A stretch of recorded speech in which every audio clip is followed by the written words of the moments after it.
5 tips bagi teman-teman agar bisa menjadi pemuda yang lebih baik lagi, pemuda yang merencanakan, pemuda yang mungkin nanti di 5 tahun, 10 tahun yang akan datang menjadi pemuda yang sangat luar biasa. Pertama teman-teman, kita harus sadar diri, sadar potensi, sadar diri kita itu siapa. Yang kedua, yaitu sadar akan finansial. Nah ini yang mungkin dari aku pribadi pernah ngalamin ini semua sih teman-teman. Soal bagaimana saat mengeluarkan uang, bagaimana saat menyimpan uang, bagaimana uang ini bisa berputar dengan baik. Yang ketiga teman-teman, yaitu tentang investasi kesehatan. Ini sangat penting teman-teman, karena kesehatan ini suatu faktor yang utama menurutku. Kalau kita nggak sehat, kalau kita sakit-sakitan terus, semua ide, gagasan, atau semangat kita akan percuma. Yang keempat teman, yaitu network atau pertemanan yang sangat luas. Yang kelima teman-teman, mungkin ini terlihat simple tapi ini penting teman-teman, yaitu tentang start small. Bagaimana kita memulai dengan sesuatu hal yang kecil. Terkadang kita impiannya besar, terkadang kita ingin sesuatu yang besar, tapi kita terkadang lupa dengan sesuatu hal yang kecil. Saatnya milenial berbicara.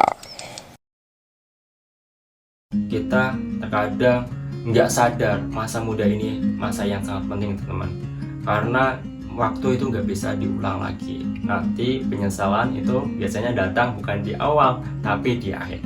Yuk kita sama-sama menjadi pemuda yang lebih baik. Di Suara Milenial akan mendapatkan 5 tips bagi teman-teman agar bisa menjadi pemuda yang lebih baik lagi, pemuda yang merencanakan, pemuda yang mungkin nanti di 5 tahun, 10 tahun yang akan datang menjadi pemuda yang sangat luar biasa kan. Karena Indonesia ini membutuhkan anak muda yang sangat luar biasa. Karena 60% di Indonesia itu anak muda semua. Kalau bukan kita, terus siapa lagi gitu. 5 tipsnya apa aja kak? Yang pertama teman-teman, kita harus sadar diri, sadar potensi, sadar diri kita tuh siapa.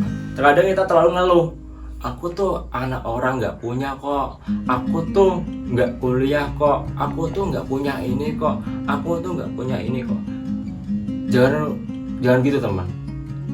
Syukuri aja yang kita miliki sekarang dan jadikan motivasi dalam setiap kelemahan yang mungkin bagi teman-teman itu kelemahan, tapi jadilah motivasi bahwa teman-teman bisa, walaupun anak orang nggak punya, aku bisa merubah ekonomi keluarga menjadi yang lebih baik. Tancapkan itu di hati teman-teman, tancapkan sebagai semangat teman-teman. Jadi jangan menyerah walaupun teman-teman nggak kuliah, teman-teman nggak gini, is oke gak apa. Yang penting itu teman-teman mau belajar, memiliki semangat yang luar biasa, insya Allah akan menjadi orang yang sukses di kemudian hari. Yang kedua, yaitu sadar akan finansial. Nah ini yang mungkin dari aku pribadi pernah ngalamin ini semua sih teman-teman. Soal bagaimana saat mengeluarkan uang, bagaimana saat menyimpan uang, bagaimana uang ini bisa berputar dengan baik. Karena kita harus tahu uang yang kita dapatkan harus kita bagi-bagi di mana aja. Mungkin soal kita terlalu gaya hidupnya tinggi, padahal penghasilan kita nggak tinggi-tinggi banget. Yang ini yang membuat secara finansial kita nggak sehat gitu teman. Kita harus tahu saat kita punya seberapa, saat uang diputarnya maksudnya apa, untuk usaha contohnya gitu. Jadi kita harus sadar teman, kita harus sadar, nggak usah ngurusin gengsi. Yang penting finansial kita sehat gitu. Di kemudian hari kita punya tabungan seberapa gitu. Masa kita sudah kerja 1 tahun, 2 tahun, 5 tahun, 10 tahun kok nggak ada hasilnya gitu, kok nggak ada wujudnya, kok nggak ada, kok sampai mungkin stagnan, bahkan nggak ada hasilnya sama sekali, bahkan minus gitu, utang kono kene ya kan. Itu namanya teman-teman belum cerdas secara finansial. Yolah kita sama-sama cerdas finansial, tahu saatnya finansial itu disimpan, dikeluarkan, dan diputarkan. Yang ketiga teman-teman, yaitu tentang investasi kesehatan. Ini sangat penting teman, karena kesehatan ini suatu faktor yang utama menurutku. Kalau kita nggak sehat, kalau kita sakit-sakitan terus, semua ide, gagasan, atau semangat kita akan percuma gitu. Kalau kita nggak sehat, kalau kita sakit-sakitan gitu. Jadi tolong jaga kesehatan, jaga pola makan, terus olahraga secara rutin. Itu sangat penting karena investasi kesehatan tuh penting banget. Yang keempat teman, yaitu network atau pertemanan yang sangat luas. Pertemanan ini bukan pertemanan saja teman-teman, tapi pertemanan yang produktif, yang mungkin orang-orangnya di atas kita itu tadi bisa dibilang pergaulan. Kita berteman dengan pengusaha, kita berteman dengan orang-orang yang berilmu dan lain sebagainya.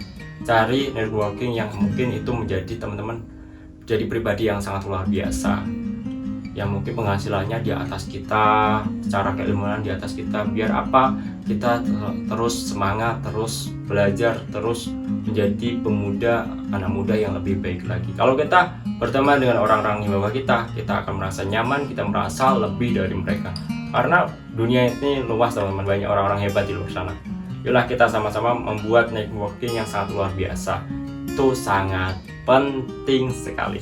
Yang kelima teman-teman, mungkin ini terlihat simple tapi ini penting teman-teman, yaitu tentang start small. Bagaimana kita memulai dengan sesuatu hal yang kecil. Terkadang kita impiannya besar, terkadang kita ingin sesuatu yang besar, tapi kita terkadang lupa dengan sesuatu hal yang kecil. Mungkin dari habit kita, mungkin dari kebiasaan kita, mungkin dari perilaku kita, dan lain sebagainya. Inilah coba kita belajar sesuatu hal yang kecil dulu, baru ke yang tengah, baru hal yang besar. Insya Allah ketika kita sukses kita akan bertahan cukup lama. Karena banyak orang sukses kepingin langsung juga sukses, tapi dasarnya nggak kuat, fondasinya nggak kuat. Jadi yuk kita sama-sama memulai dengan sesuatu hal yang kecil. Itu tadi pembahasan dari Suara Milenial, semoga bermanfaat bagi teman-teman sekalian. Jangan lupa like, subscribe, and share. Kalau ada tutur kata yang salah, saya pribadi dan tim mohon maaf. Wassalamualaikum warahmatullahi wabarakatuh. See you next time.